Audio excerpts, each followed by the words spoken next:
एक इतना गरीब लड़का था कि वह हर रोज खाने के लिए भटकता था और कहीं ना कहीं से खाना इकट्ठा करता था, पर हर रोज उसका खाना गायब हो जाता था।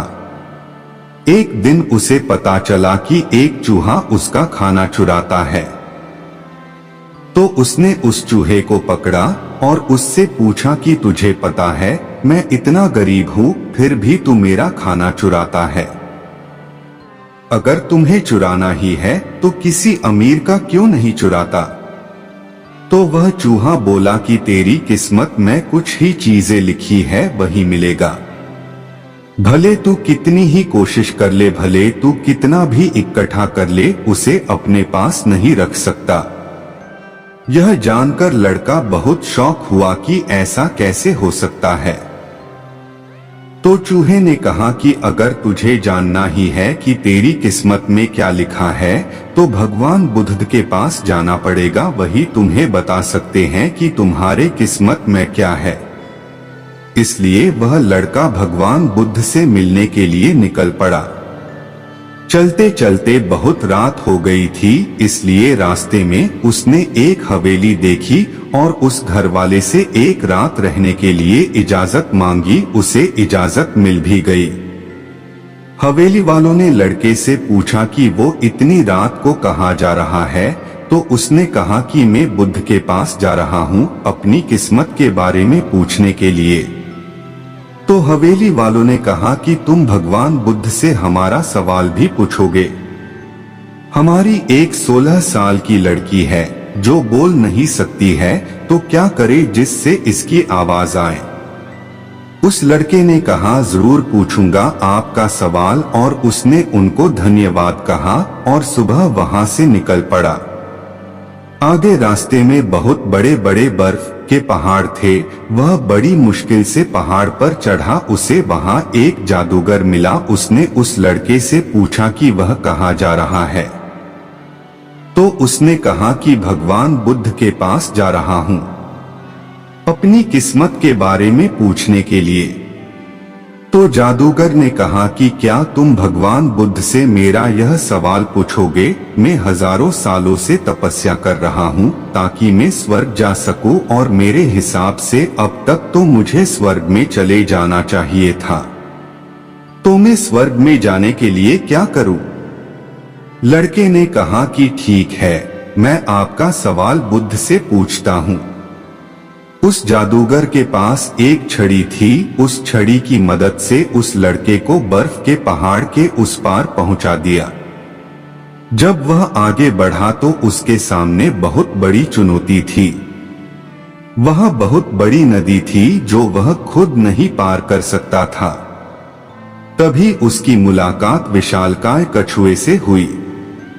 कछुआ उसे लेकर जाने के लिए तैयार हो गया। फिर कछुए ने भी उसे वही सवाल पूछा, तुम कहाँ जा रहे हो? तो उसने सब बताया। तो कछुए ने भी एक सवाल पूछने के लिए कहा, मैं 500 सालों से ड्रैगन बनने की कोशिश कर रहा हूँ पर अभी तक नहीं बन पाया, तो मैं ऐसा क्या करूँ जिससे मैं ड्रैगन बन पाऊँ? लड़के ने कहा, मैं आपका सवाल जरूर पूछूंगा। कछुए ने लड़के को अपनी पीठ पर बिठाया और नदी के उस पार पहुंचाया। आखिरकार लड़का भगवान बुद्ध के पास पहुंच गया। वहां बहुत सारे लोग थे। बुद्ध ने कहा, एक व्यक्ति के केवल 3 सवालों के जवाब दूंगा। लड़का एकदम शॉक हो गया क्योंकि उसे तो 4 सवाल पूछने थे। वह सोचने लगा कि उसे कौन से 3 सवाल पूछने चाहिए। उसने कछुए के बारे में सोचा कि कछुआ 500 सालों से ड्रैगन बनने की कोशिश कर रहा है।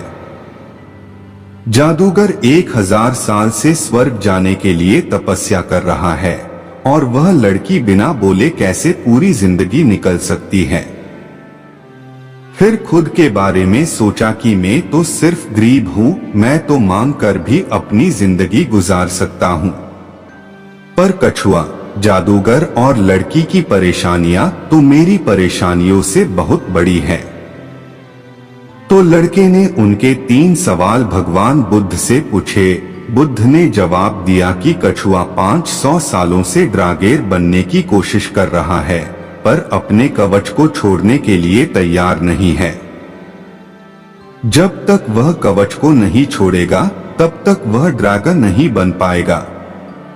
वही जादूगर जब तक अपनी छड़ी नहीं छोड़ेगा तब तक वह स्वर्ग नहीं जा पाएगा, और जब लड़की को उसका जीवन साथी मिल नहीं जाएगा तब वह बोल नहीं पाएगी।